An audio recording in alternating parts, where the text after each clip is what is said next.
Seja bem-vindo. Meu nome é Valentino Leão, sou o narrador do canal Arquivos da Revolta e de muitos outros canais por aí no YouTube.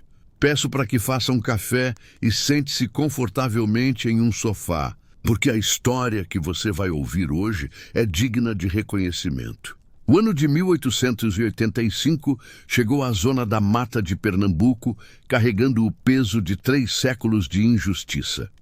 A 3 léguas da vila mais próxima, o engenho Santo Antônio erguia-se como um monumento à desigualdade. 600 almas viviam sob o comando de uma casa grande que parecia vigiar cada respiração, cada movimento, cada pensamento. O vigário visitava a cada lua nova, sempre pontual, sempre discreto em relação ao que via. O crédito vinha do armazém do coronel, amarrando destinos com linhas invisíveis de dívida e dependência. As patrulhas circulavam ao som do sino das 5 da tarde, lembrando a todos que a ordem estabelecida não deveria ser questionada. Naquele tempo, a Lei do Ventre Livre de 1871 prometia liberdade às crianças nascidas de ventres escravizados, mas era uma promessa distante, uma liberdade adiada que não aliviava o peso do presente. A lei ainda protegia os senhores de engenho como guardiões inquestionáveis da ordem social. Qualquer transgressão era punida publicamente para que todos aprendessem. O sistema funcionava porque era aceito, porque era lei, porque era tradição. Mas quando a lei protege apenas o opressor, o que ainda pode ser chamado de justo? O engenho era um mundo próprio, com suas regras cruéis e sua hierarquia implacável.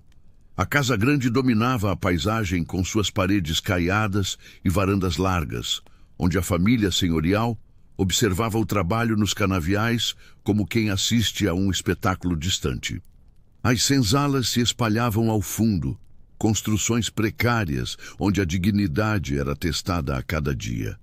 Entre a casa e as senzalas existia um abismo que nenhuma ponte poderia atravessar. Não de madeira, não de pedra, não enquanto o sistema permanecesse intacto. O ar ali cheirava a cana queimada, a suor acumulado em roupas que nunca secavam completamente, a terra vermelha que grudava na pele e não saía com água fria do ribeirão. Havia o cheiro metálico do sangue que pingava das mãos cortadas pela cana, o odor azedo da cachaça que permeava a casa grande e aquele aroma indefinível de medo que se instalava na garganta e não descia. Sara tinha 28 anos quando esta história começou, mas seu corpo carregava marcas que a faziam parecer mais velha. Não eram apenas as cicatrizes visíveis na pele escura, marcada pelo sol implacável do Nordeste. Eram também aquelas invisíveis, gravadas na alma por anos de trabalho forçado e humilhações diárias. Seus olhos amendoados permaneciam sempre úmidos, como se guardassem todas as lágrimas que não podiam ser derramadas publicamente. Quando olhava para alguém, havia ali uma profundidade que incomodava os senhores e confortava os iguais. Todas as manhãs, antes mesmo do sol nascer completamente, Sara passava os dedos por uma fita vermelha desbotada que mantinha amarrada no pulso esquerdo, escondida sob a manga rasgada. Aquela fita era tudo o que restava de sua mãe, entregue às pressas num dia de mercado, momentos antes de serem separadas para sempre na praça central da vila. Sara tinha apenas 9 anos naquele dia, mas a memória permanecia nítida como uma ferida recente. A fita era sua única herança, a única prova física de que alguém em algum momento a havia amado. Ela cantava enquanto cortava cana sob o sol escaldante, transformando o ritmo do trabalho em melodia.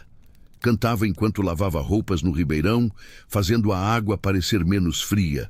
Cantava enquanto embalava os filhos das outras mulheres escravizadas, oferecendo o único conforto que podia dar. Sua voz era âncora para quem dobrava as costas sob o peso do dia. Era esperança para quem já não conseguia encontrá-la em mais nenhum lugar. Algumas falavam de uma terra além do mar, de onde seus ancestrais haviam sido arrancados à força. Outras contavam histórias de resistência, codificadas em metáforas que os senhores não conseguiam decifrar. Havia canções de trabalho que ajudavam a sincronizar os movimentos nos canaviais. E havia aquelas canções íntimas, sussurradas, que falavam de liberdade como quem fala de um sonho impossível. E exatamente por isso, necessário. Tentava lembrar as palavras exatas de uma canção que o tempo começava a apagar, como tinta desbotada em papel velho. Às vezes conseguia recuperar uma frase completa, às vezes apenas a melodia. Mas mesmo quando as palavras faltavam, a essência permanecia. Quando Sara cantava, a senzala inteira respirava mais fundo. Era como se, por alguns minutos, todos pudessem lembrar que ainda eram humanos. Ele havia partido, como diziam os mais discretos, vítima da própria indulgência, afogado em cachaça e dívidas que quase levaram a propriedade à ruína. Ela assumiu o comando num momento de crise e se agarrou ao poder com todas as forças, transformando-se numa versão ainda mais cruel do que o marido jamais fora. Os olhos claros pareciam sempre calcular, sempre medir, sempre buscar falhas. Ela racionava a farinha com precisão matemática, exigia reverências elaboradas na soleira da varanda e sabia usar o nome do vigário como quem empunha uma arma. Sua maior habilidade era transformar a religião em instrumento de controle. Cada sermão, cada oração, cada referência aos santos servia para reforçar a ordem estabelecida. Para uma viúva, à frente de um engenho, a reputação era tudo. Qualquer sinal de fraqueza poderia significar o fim. Ela temia ser vista como incapaz de controlar sua propriedade, temia virar anedota nas festas da paróquia, temia que outros senhores de engenho começassem a questionar sua autoridade. Por isso, cada decisão era calculada para demonstrar força, cada punição era pública, cada gesto era medido. Devia 3 safras ao armazém do coronel e sabia que um único deslize bastaria para ser substituído. Sua crueldade era, portanto, profissional. Ele aplicava os castigos com a mesma indiferença com que verificava a qualidade da cana.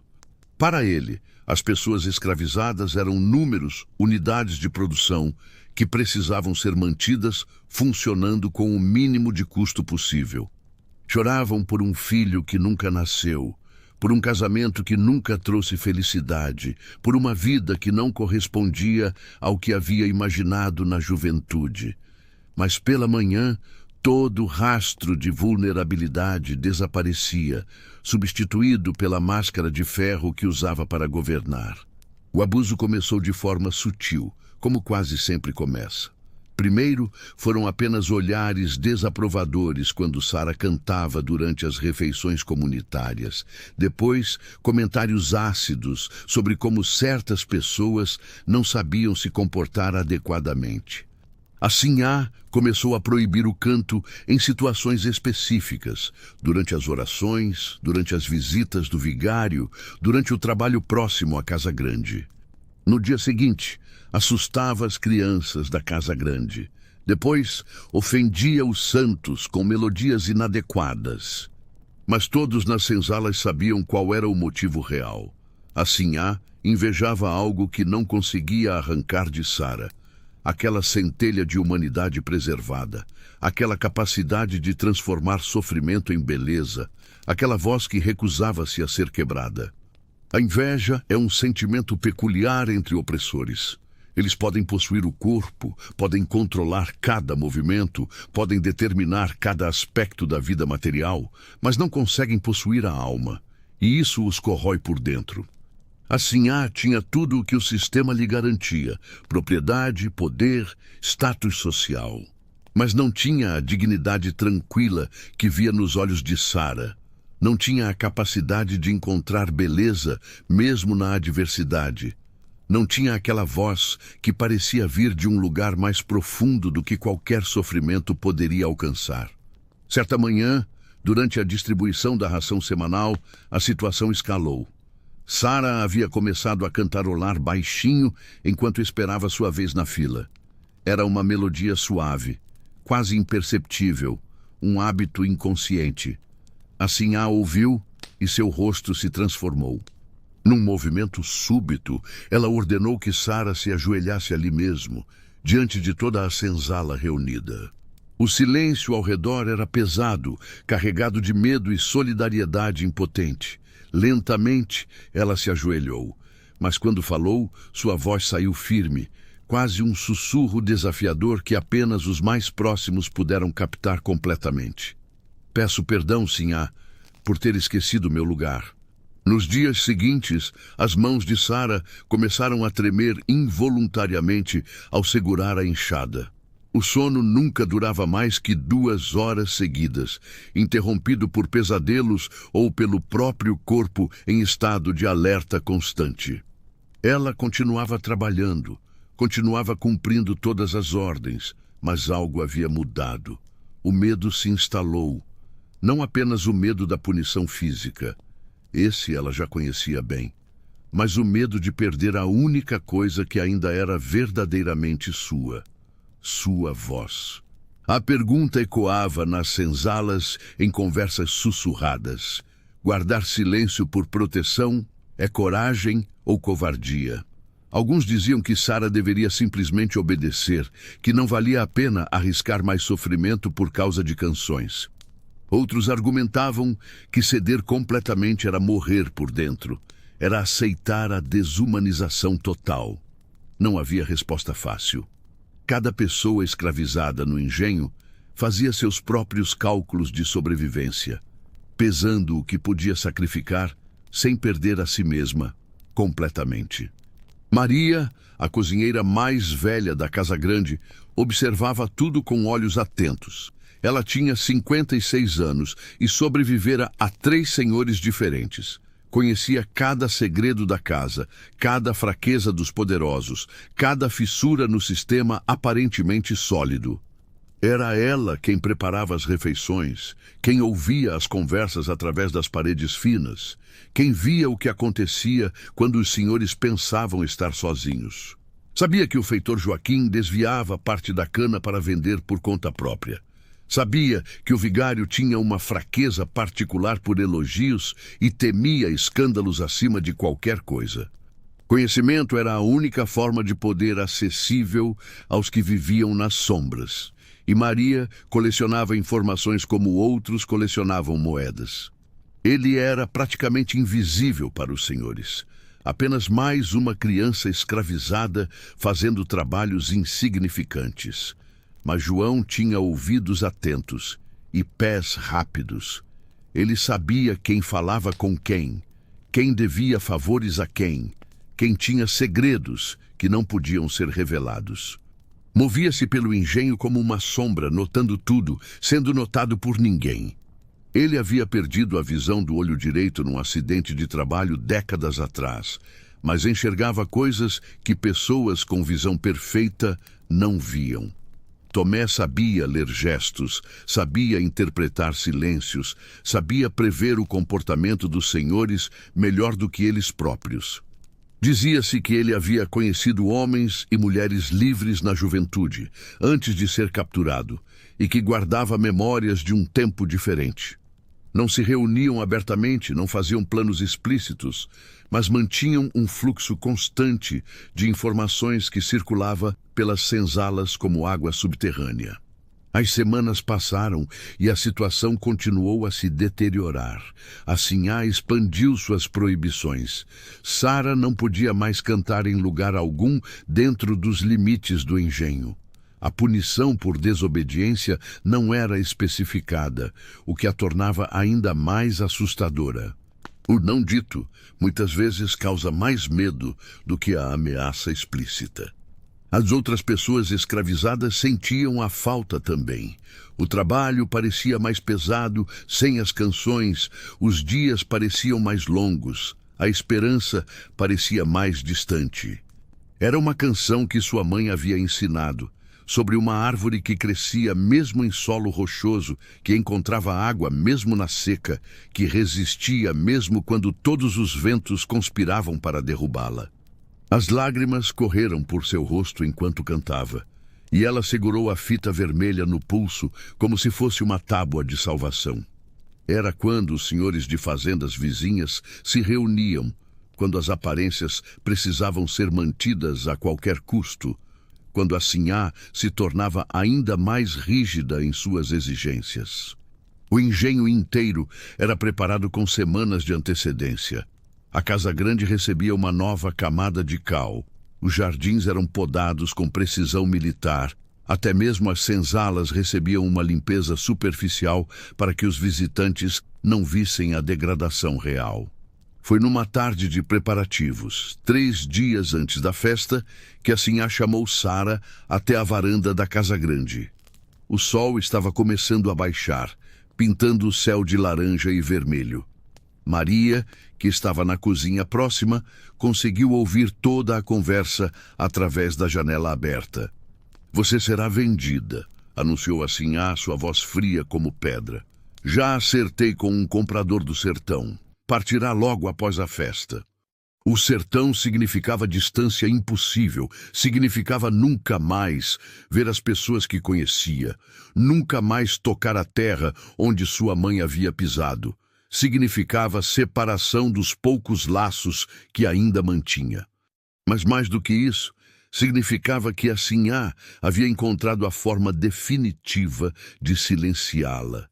Não apenas sua voz, mas sua própria presença. Ela voltou para a senzala com passos automáticos, o corpo presente, mas a mente distante.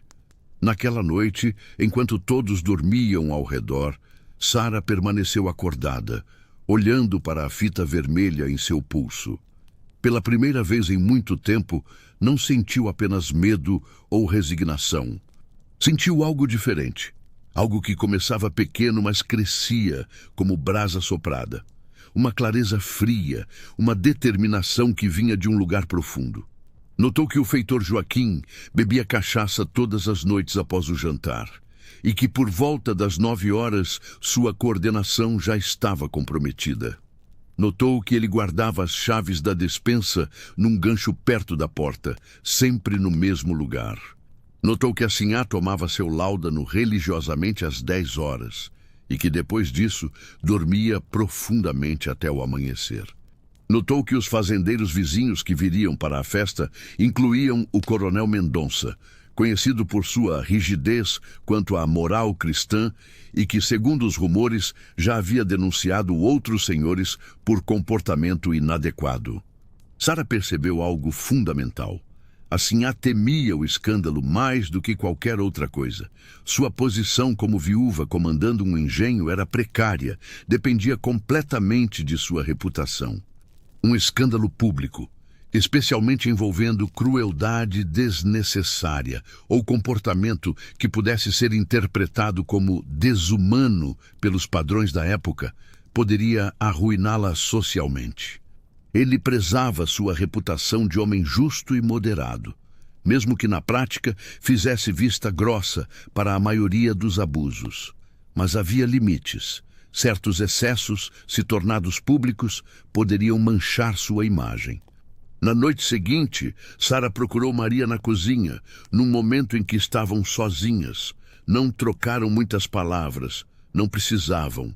Maria já sabia da venda, já havia ouvido tudo. Ela olhou para Sara com aqueles olhos que haviam visto décadas de injustiças e assentiu levemente, uma comunicação silenciosa que dizia: "Estou ouvindo."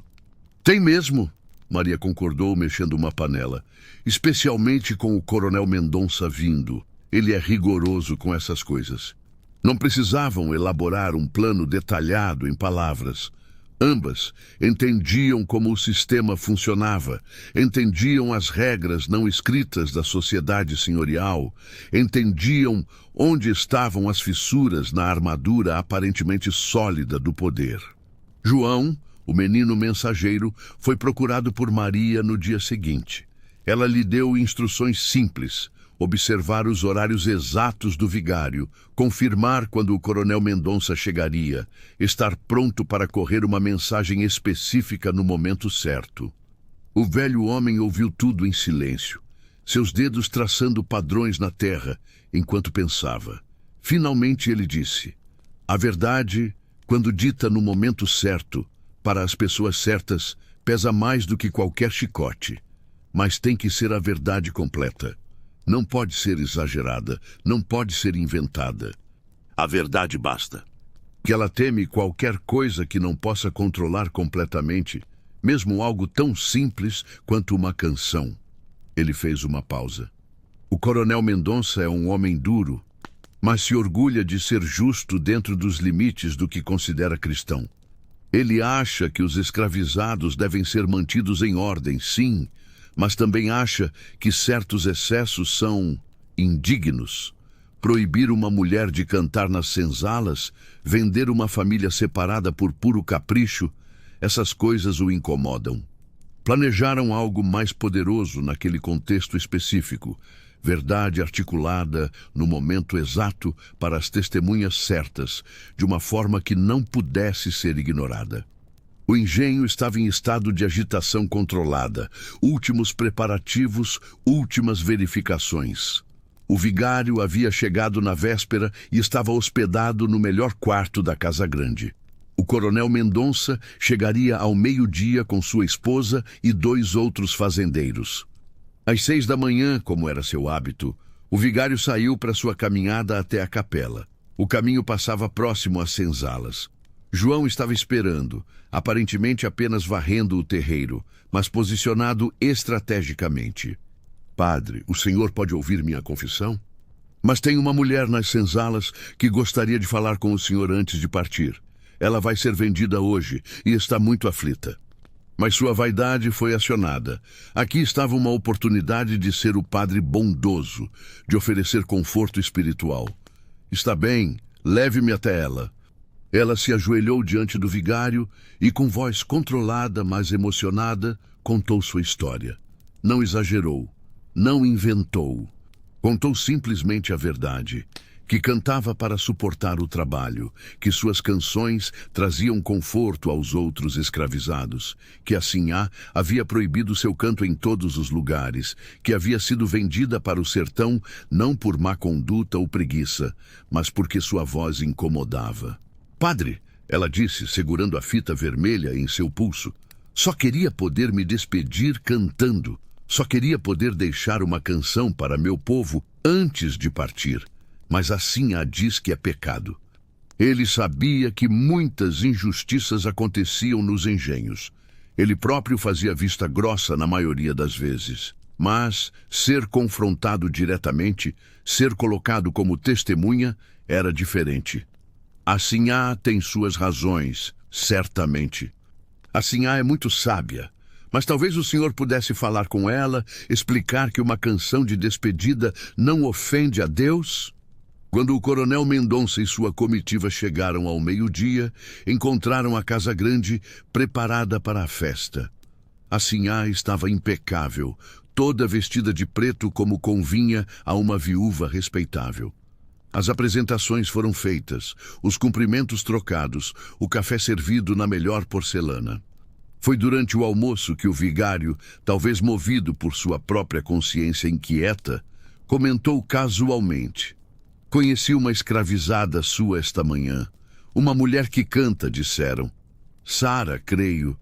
perguntou o coronel Mendonça, mais por fazer conversa do que por real interesse. Diante de testemunhas, diante do vigário e de um coronel conhecido por suas opiniões sobre gestão cristã de propriedades, sua crueldade particular estava sendo exposta não como força, mas como fraqueza, como tirania mesquinha motivada por inveja pessoal. "A voz dela me incomodava", ela admitiu, e no momento em que as palavras saíram, percebeu seu erro.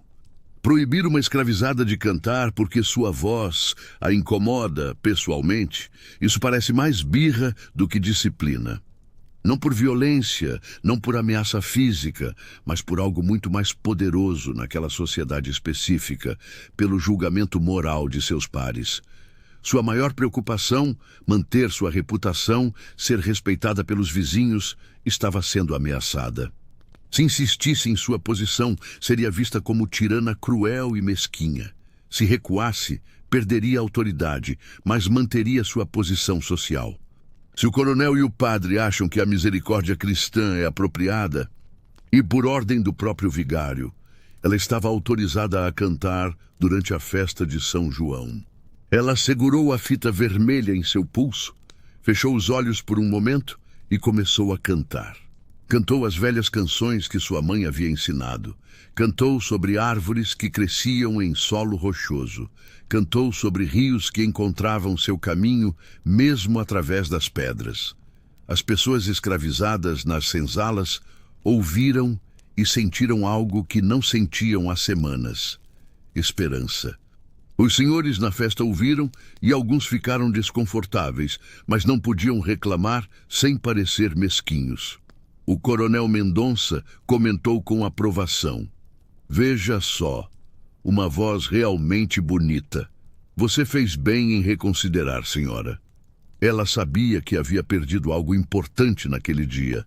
Não seu poder legal sobre os escravizados, que continuava intacto pela lei, mas algo mais sutil: a aparência de controle absoluto, a ilusão de que nada poderia desafiar sua vontade.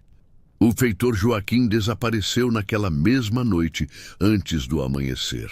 Rumores diziam que suas dívidas finalmente o alcançaram, ou que ele havia sido visto desviando cana e decidiu partir antes de enfrentar consequências. Maria sabia a verdade. Ela havia mencionado casualmente ao comerciante do coronel sobre as irregularidades que observava. Às vezes, a justiça vem de forma oblíqua. A Sinhá ainda comandava, ainda exigia obediência, mas havia uma hesitação em seus gestos que não existia antes.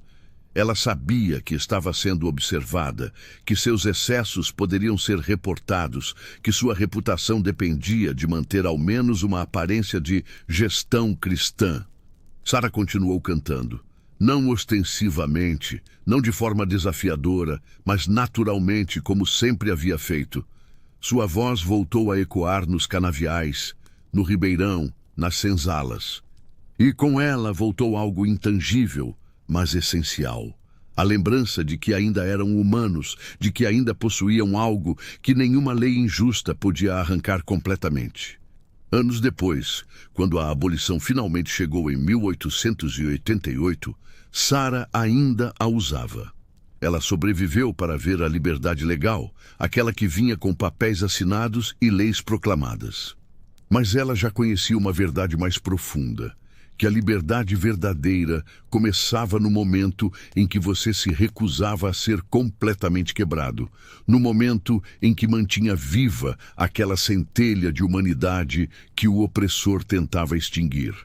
Décadas depois, os mais velhos ainda contavam a história da mulher que cantava. Contavam como ela usou, não a força, mas a verdade articulada no momento certo. Contavam como expôs as contradições do sistema sem destruí-lo diretamente, porque não tinha poder para isso, mas mostrando suas fissuras, suas fraquezas, suas hipocrisias internas. Tornou-se símbolo não de vingança brutal, mas de algo mais profundo e duradouro. A resistência que não precisa de violência para ser poderosa. A dignidade que sobrevive mesmo quando tudo conspira para esmagá-la. A voz que se recusa a ser silenciada completamente. Há uma diferença entre justiça legal e justiça moral. A lei daquele tempo protegia os opressores e aprisionava os oprimidos. Mas dentro desse sistema injusto ainda existiam fissuras, contradições entre o que a sociedade senhorial pregava e o que praticava, entre sua autoimagem cristã e sua crueldade cotidiana. Sara encontrou essas fissuras e as usou. O sistema só seria destruído anos depois, pela combinação de pressões econômicas, movimentos abolicionistas, resistência contínua dos escravizados e mudanças políticas mais amplas. Mas ela conseguiu algo igualmente importante. Preservou sua humanidade, protegeu sua comunidade e demonstrou que, mesmo no sistema mais opressivo, há formas de resistência que não dependem apenas de força física. Quando pensamos em justiça histórica, é fácil imaginar vinganças dramáticas e reviravoltas espetaculares. Mas a realidade da resistência durante a escravidão foi muitas vezes mais sutil e, exatamente por isso, mais duradoura.